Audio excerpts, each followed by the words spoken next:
பாருங்கள், இந்த ஒரு குவாட்ரா கீழே வச்சுருப்பேன் கிங்ஃபிஷரில். ஃபஸ்ட் நான் கடிச்சிட்டேன். அடுத்து ஒரு கீழே இருக்கமா பண்ணிவிட்டு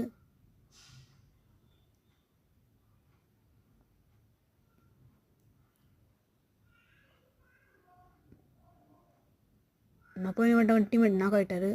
சரியான ரெடி வந்துடுவாங்க ஒருத்தருக்கு. அடுத்து பார்த்தீங்க ஒருத்தர் ஓடியாந்துருந்தார். அவர் தள்ளில் வச்சு அனுப்பிச்சிட்டேன். லாஸ்ட் ஒருத்தர் தான். இப்போ ட்ரிபிள் நாக் அடிச்சிட்டேன். இன்னொருத்தர் வெயிட் பண்ணியிருந்தேன். அவர் பார்த்தா லாங்கில் இருந்தார். ஸோ வெயிட் பண்ணியிருந்தேன். ரேஞ்சு கரெக்டாக மாட்ட மாட்டேங்குது எனக்கு. கீழே கொடுத்தாரு. டேமேஜ் ட்ரை பண்ணேன். எட்டு விடலை. அதான் ரிவே பண்ண போயிட்டார் அங்கே. ஸோ தலை காமிச்சா டக்குன்னு வச்சு முடிச்சிட்டேன் மேட்ச்சு.